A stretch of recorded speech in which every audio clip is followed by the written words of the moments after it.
11절 같이 한번 보겠습니다. 시작. 너희가 여호와께 드리는 모든 소제물에는 누룩을 넣지 말지니 너희가 누룩이나 꿀을 여호와께 화제로 드려 사르지 못할지니. 13절. 내 모든 소제물에 소금을 치라. 내 하나님의 언약의 소금을 내 소재에 빼지 못할지니 내 모든 예물에 소금을 드릴지니라 그랬습니다. 넣지 말아야 할 것 두 가지. 누룩을 넣지 말라. 누룩은 부풀게 하고 부드럽게 하고 그러나 결국은 부패하게 만들어 변질시키는 거지. 하나님 가장 싫어하는 게 변질시키는 거. 말씀을 1.1핵이라도 가감하면 생명책에서 제해버리리라. 우리는 두려움으로 또 이 말씀을 받고 늘 기억하셔야 됩니다. 넣지 말아야 할 건 절대 넣어서는 안 되죠. 누룩이 있게 된다면 이스라엘 백성 중에서 제하여 버리리라. 이스라엘 백성은 교회죠. 교회에서 제하여 버리리라. 이제 더구나 정신 바짝 차려야 할 때죠. 주님 오실 때가 정말 가까웠는데 누룩을 넣지 말라. 누룩은 거짓 교훈입니다. 말씀과 진리 위에 굳게 서고 확실한 진리 위에 서야 된다. 안타까운 것은 은혜는 받았으나 진리가 뭔지를 모르는 이들. 은혜의 맛은 알아서 맛을 찾아다니는데 진리 위에 서지 못했죠. 이제 그래서는 안 됩니다. 우리 교회도 이렇게 벽돌 쌓듯이 하나하나씩 확실하게 구원은 뭐며 천국은 뭐며 인생은 뭐며 세상은 뭐며 할 게 너무 많아. 하나하나씩 싹 하셔야 됩니다. 그리고 답변을 해줄 수 있어야 돼. 누가 묻거들랑 소망에 관한 이유를 묻거들랑 대답할 말을 항상 예비하고 있으라. 신천지가 와도 물리쳐야죠.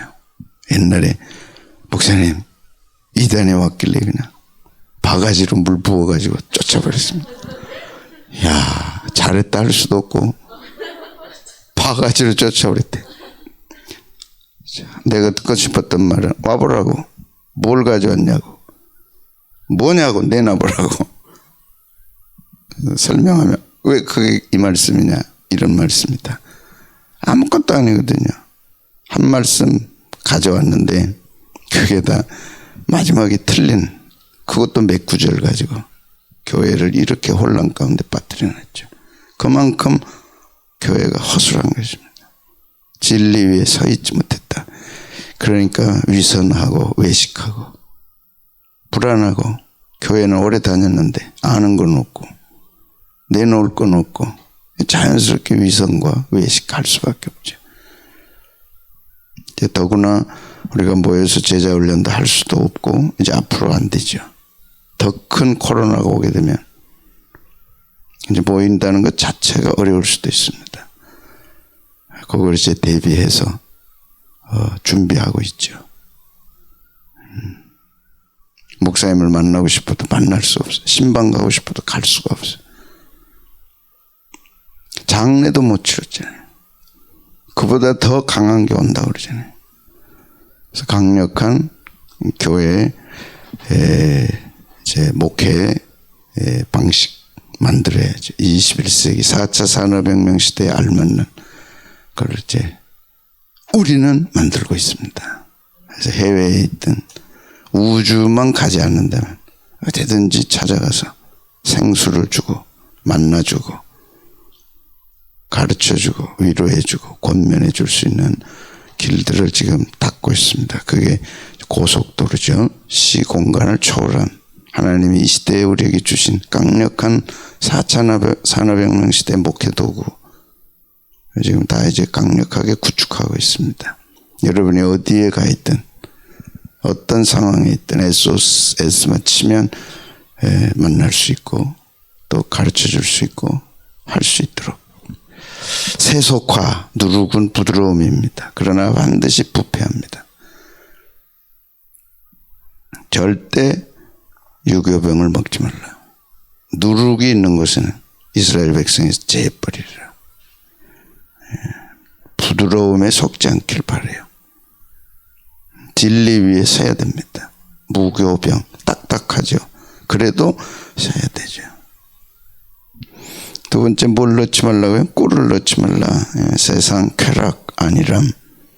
세상에 피곤하니까 자꾸 꿀을 먹으려고 그러죠. 꿀의 이중성, 건강은 좋습니다. 그러나 꿀이 교회에 들어오면 안 되죠. 왜? 이교도들이 있었으니까.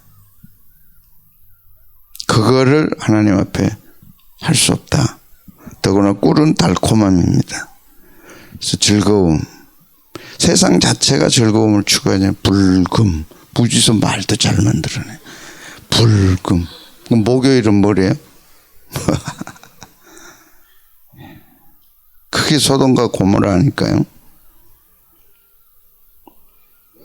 그 달콤함, 순간의 짜릿한 쾌락을 추구하다가 하늘에서 불이 내려 다 소멸돼 버렸죠. 교회 안에 이런 달콤함, 이런 부드러움이 자꾸 밀려온다는 거죠. 교인들이 그걸 추구한다는 거죠. 그래서 뒤돌아보다가 롯의 소금 기둥이 됐죠. 진리하고 만나야지 부드러움과 달콤함으로 만나면 부패하고 상하죠. 진리를 알고 진리를 알지니 진리가 너희를 자유케 하리라.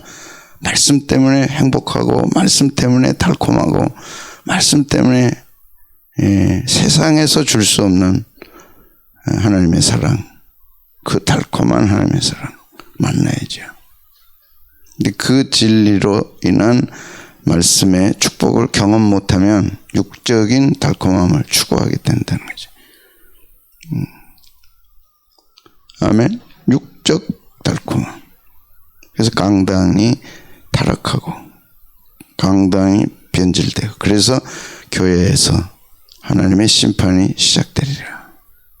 아마 진리의 말씀을 변질시킨 달콤함으로 변질시킨 심판이 가장 클 거라고 봐요. 그래서 무엇이 진리인지 아닌지를 이제 구분하셔야죠. 설교도 기납적 설교는 거부해야 되고 연역적 설교를 좋아해야 되고. 기억나죠? 연역적 설교와 기납적 설교 어떤 차이가 있는가. 한국교회 많은 교회들이 기납적 설교로 귀를 즐겁게 합니다. 달콤함이죠. 그걸 추구했다가는 가족도 여러분 자신들도 부패 속에 던지는데 넣어야 할 것 반드시 넣어야 할 요한일서 2장 15절 17절 시작. 이 세상이나 세상에 있는 것들을 세상이라고 할 때 달콤함, 세상에 주는 달콤함, 세상에 주는 부드러움 거부해야죠. 그건 썩게 만드니까. 누구든지 세상을 사랑하면 아버지의 사랑이 그 안에 있지 않다. 그러니까 세상의 달콤함, 세상의 부드러움 거부해야죠. 하나님의 사랑이 그 속에 있지 않다. 얼마나 많은 영혼들을 이 달콤함으로 유혹해요. 부드러움으로 유혹합니까? 그러나 그 속에는 하나님의 사랑이 없다는 거죠. 하나님의 사랑과 만나려면 한 말씀밖에 없죠. 성령님밖에 없죠. 그래서 말씀의 진수를 경험하면 세상에 있는 것은 거부할 수밖에 없는데 아버지의 사랑이 그 속에 있지 않다. 이는 세상에 있는 모든 것이 육신의 정욕과 안목의 정욕과 이 생의 자랑이다. 육적인 달콤함, 안목 소유에 대한 달콤함, 이 생의 자랑. 세상에 자랑할 것이 있다면 얼마나 달콤해. 그러니까 곳곳에 자랑거리들로 쌓아가죠. 우리는 자기 자랑으로 사는 게 아니라 주님과 교회와 복음을 자랑함으로 살아가야죠. 이제 그들이 천년왕국 때 주와 더불어 세세토록 왕노릇하리로다. 복음을 위해 전토를 벌인 자들, 복음을 위해 부모와 처자를 벌인 자들, 천년왕국 속에 세세토록 주와 더불어 왕노릇하리라. 그래서 주님과 교회와 복음을 위해 헌신하고 수고하고 아까워하지 말라. 왜? 천년왕국 속에서 주와 더불어 영원토록 다스리게 될 보좌 우편에 앉아서 다스리게 될 영광을 주리라 그랬잖아요. 아멘입니까? 근데 세상에는 그렇게 안 가르치죠. 한 번뿐인 세상. 그래서 막 불금이다. 와, 이때 안 놀면 언제 노냐. 그럴수록 주님은 점점 오실 날이 가까우고 있습니다. 다 아버지께로 쫓아온 것이 아니요 세상으로 쫓아온 것이. 이 세상도 그 정욕도 이주명합니다. 이 세상 지나갑니다. 정욕도 지나갑니다. 오직 하나님의 뜻을 행하는 이는 영원히 거하리라. 얼마나 우리에게 위로가 돼요. 하나님의 뜻을 행하자. 왜? 영원히 거하니까. 자, 소금을 치라. 소금은 맛을 내죠. 소금은 보존시켜주고 소금은 부패를 방지합니다. 성경 외의 것이지만 건강을 위해서도 하나님은 소금을 허락하셨죠. 그 바다가 부패 방지되는 이유가 소금기 때문에 0.03%. 저염식이라 그래가지고 소금을 거부했어요. 우리나라가 국민적으로 소금을 거부했어요. 그 결과 이제 저염식으로 인한 과도한 저염식, 이것이 피곤하게 만들고 저항력을 떨어뜨리고 그래서 피 속에 소금이 모자라서 각종 염증들이 생기는 거죠. 그래서 조금 더 극해지면 폐혈증까지 급하게 오는 이유가 소금기가 없어서 그런 거예요. 하나님은 이미 천연 면역력을 주셨지. 그게 소금입니다. 우리는 육식을 그래도 많이 하지 않기 때문에 채소나 야채에서 소금기를 얻어야 되는데 거부를 해버리니까 안 치니까 각종 성인병들이 오죠. 적당하게 잡숴야 돼, 소금을. 그러나 소금 중에 죽염을 잡숴야 돼. 죽염 중에 7번이나 대나무에서 구워낸 아주 빛종. 그래서 어떤 분은 그랬어요. 우리나라 조선 이 대한민국에 하나님이 선물로 주신 것이 죽염이다. 먹어라. 많이 먹어도 그것은 해가 없습니다. 항상 주머니에 가지고 다니시면서 잡숴야 돼. 염기, 소금에 모자라서 각종 부패가 오는 거지. 특히 막 통증이 오는 분들, 쑤시고 아프고 막 아이고 하는 분들 소금기가 부족한 거예요. 잡숴야 돼. 뭘 먹자? 소금, 죽염. 성경에 하나님이 주신 거죠. 구약에 소금을 치라는 말씀은 영원성을 의미합니다. 소금을 쳐라. 반드시 쳐라. 무엇 때문에 소금을 넣으라 했느냐. 민수기 18장 19절 시작. 이스라엘 자손의 여호와께 거제로 드리는 모든 성물은 내가 영구한 목세 음식으로 너와 내 자녀에게 주노니 이는 여호와 앞에 너와 내 후손에게 영원한 소금 언약이다. 언약, 약속이다. 구약, 신약. 성경은 하나님은 언약으로 시작합니다. 약속으로 시작합니다. 그 증거, 매개체, 증거, 징표를 소금으로 주셨어요. 왜? 소금은 썩지 않으니까. 소금은 부패를 방지하니까. 이 땅에서 끝까지 남는 게 소금입니다. 그래서 간장 300년 된 거. 그게 그렇게 비싸다며. 100년 된 거. 그게 그렇게 비싸다며. 그 이유가 둘수록 값이 나가죠. 부패가 안 되죠. 말씀을 부패시키는 거. 가장 무서운 거죠. 하나님의 언약은 변함이 없다. 세월이 가고 시간이 가고 어떤 일을 당해도 하나님의 약속은 변함이 없다. 그 증거로 소금 언약이다. 그렇게 말씀해 주신 거죠. 그래서 영원한 소금 언약이니라. 그래서 소금을 넣으라는 거죠. 소금이 뭐 특별해서가 아니라 소금의 상징성. 영원한 거고 변하지 않는 거고, 다 변해도 소금은 변하지 않아. 다 변해도 하나님의 말씀은 변하지 않아. 그러므로 소금을 넣어라. 소금을 넣을 때마다 하나님은 변치 않으신 분이다. 나도 변하지 말자. 그 약속이 소금 언약입니다.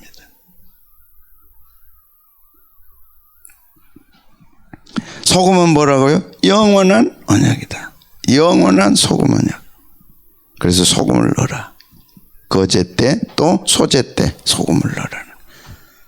소금을 넣으면서 이스라엘 백성들은 하나님의 언약을 생각하고, 하나님은 변치 않는 분이다. 하나님의 약속은 변함이 없다. 나도 변하지 말자. 그걸 상기하는 것이요.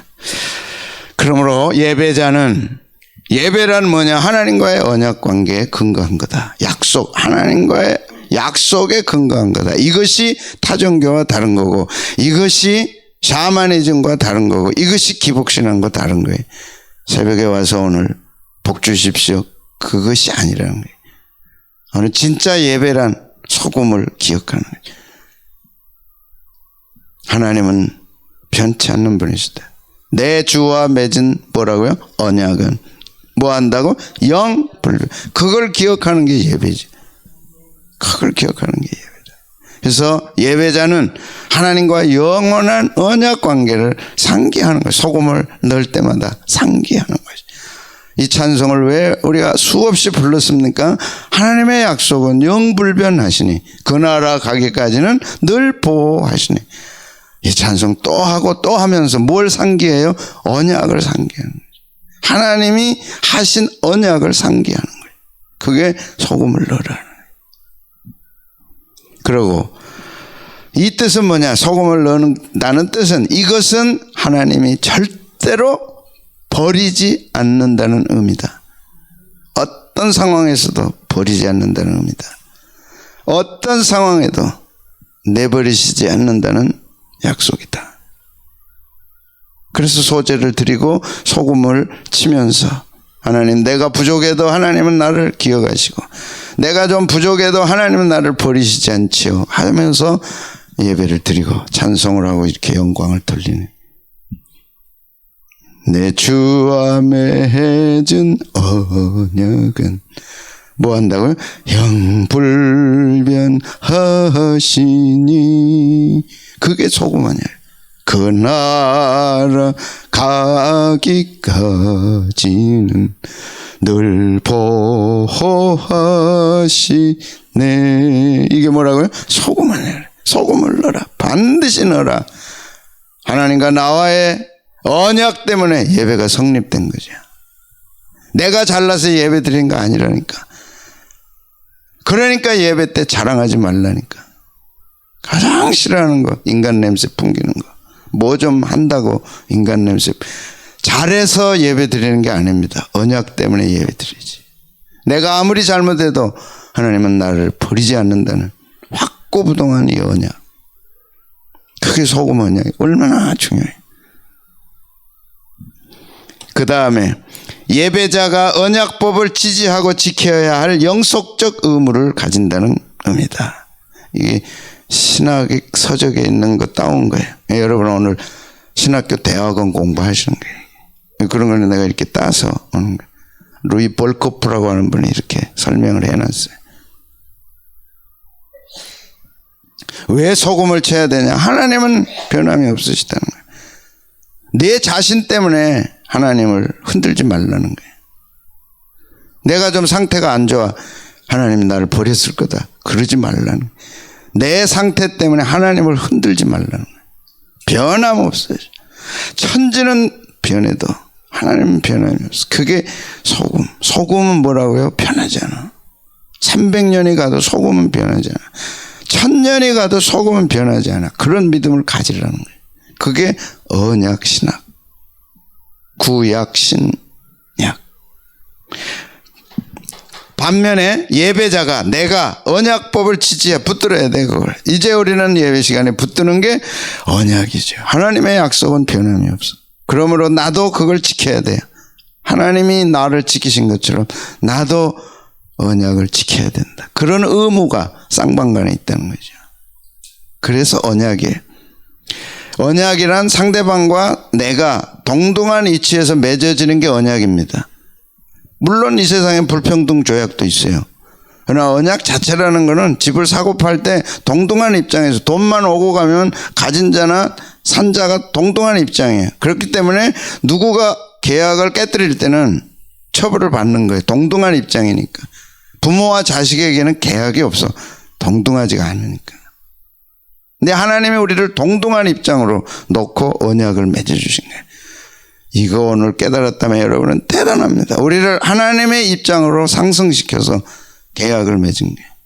내가 너를 버리지 않을 테니 너도 내 말을 지켜라. 하나님의 입장으로 우리를 상승시켰다는 거예요.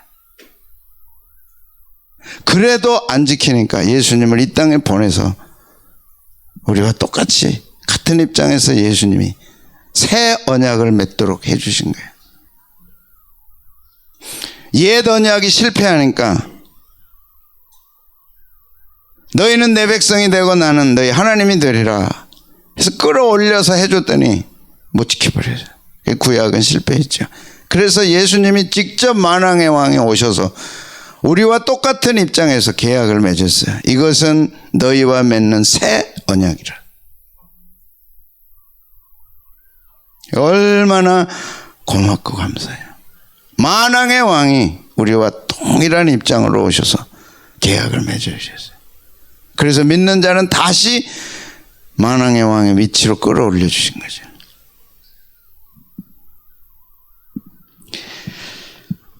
이해를 하시면 복이 될 줄로 믿습니다. 그 다음에 불변성. 하나님께서 선민과 맺은 언약은 이후 어떤 요인도 무효로 하거나 내용을 가감, 변경시킬 수 없다. 땅땅땅.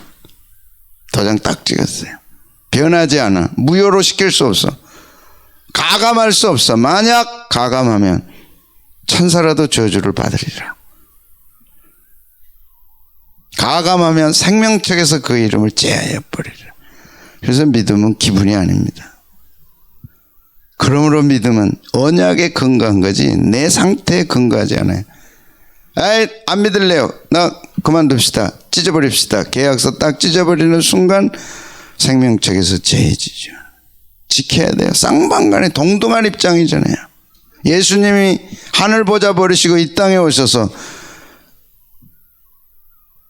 죄인들과 의롭게 하시는 계약을 맺으셨죠. 그러므로 우리가 지켜야 돼요. 목숨 걸고 지켜야 돼요. 그게 소금 언약입니다. 언약은 지키지 않으면 안 되죠. 그러나 무효로 되거나 가감 변경시킬 수 없다. 그래서 영원성과 불변성이 있습니다. 오늘 또 이 약속의 근거에서 한나를 지켜주십니다. 코로나 100배나 강한 게 와도 하나님이 이 약속의 근거에서 주의 백성들을 지켜 보호하신다니까. 아멘. 그 나라까지 가기까지는 늘 보호하시네. 아멘. 보호하시는 거예요. 그 언약이 예배의 근거입니다. 그래서 하나님의 약속의 근거에서 하나님은 나를 버리시지 않고 변화시지 않고 무효화시키지 않고 내가 모자란다고 내치지 않고 변함없이 동등한 입장으로 받아주시고 지키시기 때문에 예배는 감사죠. 그러므로 기쁨이죠. 그러므로 헌신이죠. 그것이 소재가 우리에게 가르치는 소중한 예배의 정신입니다. 이 예배를 통해 하나님의 예배의 영광이 나타나기를 바라고 또 이 예배의 부흥이 일어나기를 바라고 이 예배의 정신이 살아서 열매 맺는 은혜가 있기를 바라고 예배의 축복이 있기를 축복합니다.